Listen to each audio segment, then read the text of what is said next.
Hello, welcome back. So what can you expect on this channel if you are new here? Everything to do with education, wealth and lifestyle. So today I'm going to be discussing interview questions. I just want to say congratulations on getting through to an interview. They've obviously seen something in your CV that has attracted them for you to be shortlisted for you to go in. So most importantly, be confident. Have confidence in yourself, be proud of yourself and let your personality show. That is what schools are looking for. They're looking to see that you've got energy, that you are excited, that you are enthusiastic and that ultimately you will work hard and try hard. They're not necessarily, especially if you're a newly qualified teacher, looking for the finished product. So answer some of your questions honestly. And what I'm going to do now is I'm going to give you a few questions that I've had before in interviews, just so that it can help you, so that you know exactly the sort of answers that they're looking for. Right. So one of the questions is, why have you applied for this post? At this point, what they're wanting to see is they want to see that you have done your research. So have a look on the school's website. What is their ethos? Bring that in and mention that, for example. So for me, I said that one of the reasons that I'd applied to the school that I'd applied for was the fact that they believed in mixed ability teaching. And I said I align very much with that because I've studied the growth mindset. And that's something that I did during my course, and I was based in one of those schools. And I also did one of my assignments on it. So that was very specific, and it went into that. And they liked the fact that I looked at their ethos and knew what exactly they were as a school.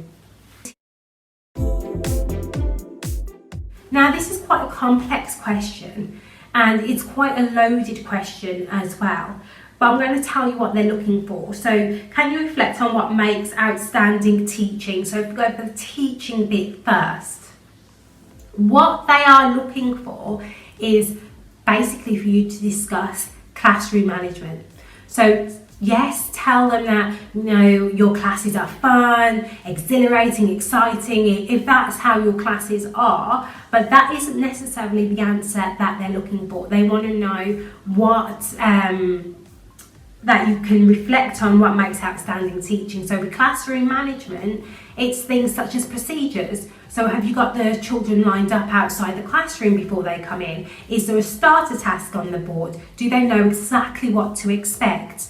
So they can just come in, there's a starter task on the board, you take the register, then you introduce them to the learning objectives and tell them what they're going to be learning for that particular lesson. Then you go into the second part of the lesson, then finally you have a plenary at the end, say with an exit ticket, so that you can gauge what they've learned overall as a class and how they've enjoyed that particular session. So there you've got a tight classroom management, and so the children then can learn in a safe environment because they know what to expect, they know the procedures, and then it goes on to the learning. So in my classrooms, for example, I love collaborative learning. I like using the Kagan technique, Socratic circles, for example, talk for learning, a lot of that. So my classes are chaotic. Most English classes are not. They sit there and they write, but I believe that English is more than just a child sitting there with a pen and paper and writing paragraphs. I believe in talk for writing by Pi Herbert, and there's lots of theory out there, and that's exactly what the teachers see when I do my demo lesson with the children. They see what I say, so that's what I believe in. So that's exactly what they're looking for. Right, with me this was a different type of question. So a lot of questions will be tailored specifically to you. So one of the schools that I worked at, I was a cover teacher at that school, and then I interviewed for a post at that school, and then maternity post, and then got that position. Now, I said to them I would gauge and have a better understanding of the children. I would be creating my own lessons. I would be bringing in, say, like talk for learning more, Socratic circles. I'd be adapting to each child's needs more, because remember that, or if you don't know, when you are a cover teacher, you get that lesson plan as you are walking through that door. So you'll go in and be like, here's the lesson, you walk into the class, and then you've got literally 2 or 3 seconds to have a look at it, and then you start teaching. Obviously, if you're a classroom teacher, you would have had a lot longer to prepare for that. You would have known what units are coming up, how you would adapt your lessons to that and prepare resources. So show them that you can manage that class, and that what you want to do is you want to implement and be their teacher. And that's what you want to do. So that's what they're looking for. In this question, what they're looking for is that you can cope with stress. And being a teacher is a very stressful job. So they want to know that you can manage stress and how you would handle that particular situation. So from your PGCE, for example, your training year, maybe you can talk about a difficult class that you've had. Maybe you've walked in, like with me, for example, I spoke about the fact that I had started at that school that I was teaching at, and I had to take over the year 11 classes. So I had to quickly try to win them over. And year 11s can be very tough and with this particular school, they felt a bit hard done by, because their teacher had maternity leave and they had their exams coming up. So I just explained how I handled that, and as a school, they saw how I handled that. I kept coming in day after day after day, and those children knew, or young people knew, I wasn't going anywhere, that I was going to stay. So they're looking for resilience in that question. They're looking for the fact that you've reflected on something and then come back with a particular answer. Again, these questions were tailored to me. So English groups are mixed attainment. What is your experience of this? So that's when I went in and I told them my experience of it, that on my PGCE, I worked in a school which was mixed ability, that I'd done a research project on it. So for me, that was a very simple question to answer. So you could have a look at the school that you're applying for, because they'll most likely tailor questions specifically to you as well. How do you know that your students are making progress in your lessons?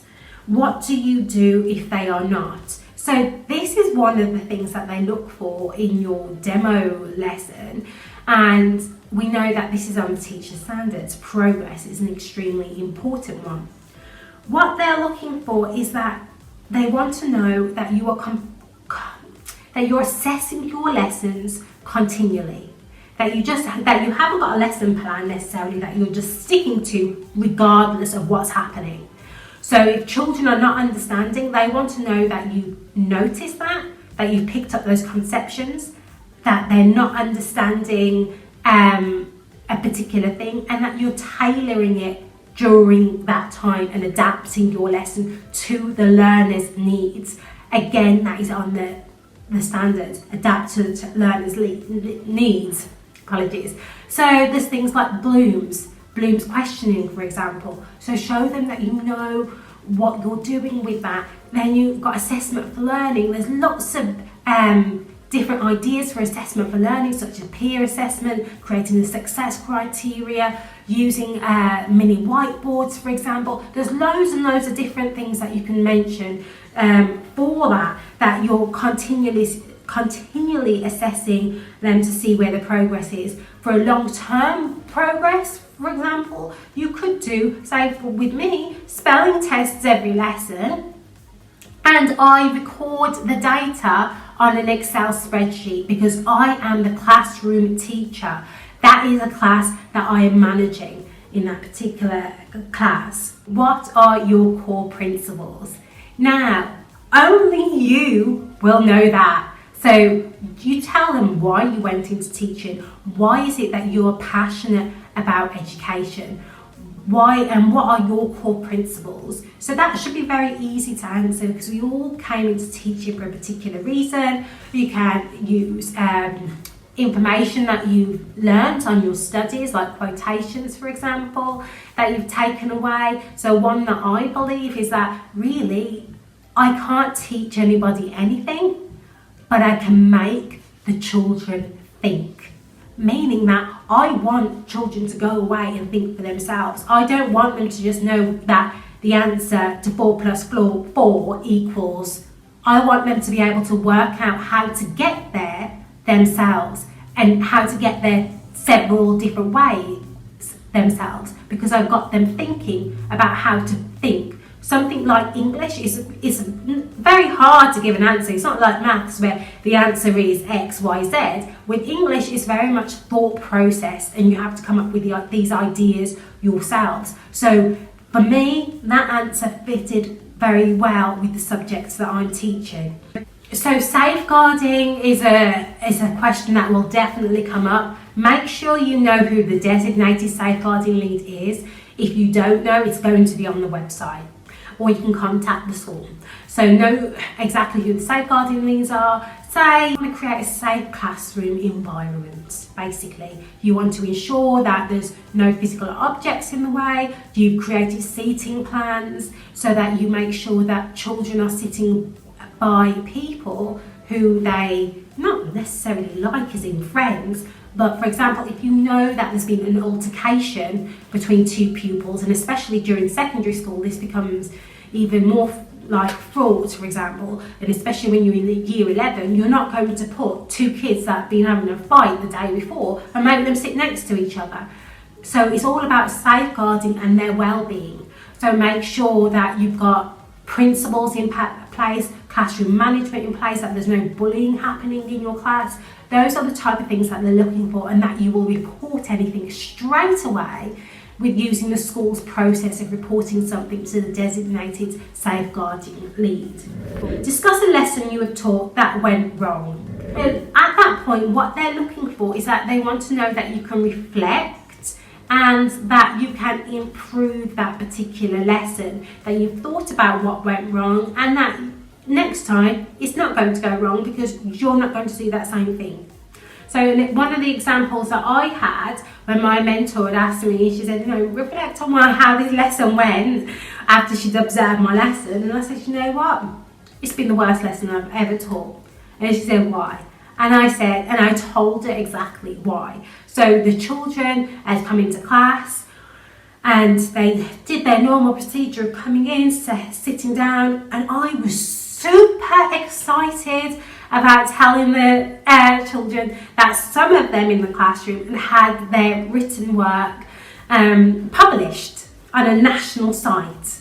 And I had the letters there, and I took the register and I said, oh no, I've got this, and I started giving out the letters.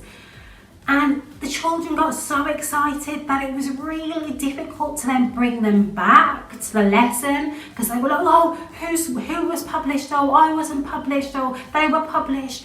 And it was hard to then sort of get that lesson back. And I said, on reflection, I would have taught the lesson, and then I would have asked certain children to stay behind after that lesson, and then given them the envelopes. So I know for future not to do something like that again. What areas do you feel you will need more support in? Now, this is quite a difficult question, especially if you are a newly qualified teacher, because you only know what you know and you don't know what you don't know. The way that I approached this question was I said that I would need the support that any NQT, newly qualified teacher, would need. And I said one of the things that I feel as though I would need more support in is creating a unit of work, because I've never created a whole unit of work before from scratch. And I'd like more CPD on digital technology. Very fair, because most schools, as we know, are moving more digitally because of the situation that we've been put in. I hope that these questions have been useful, and please do press that like button and don't forget to subscribe.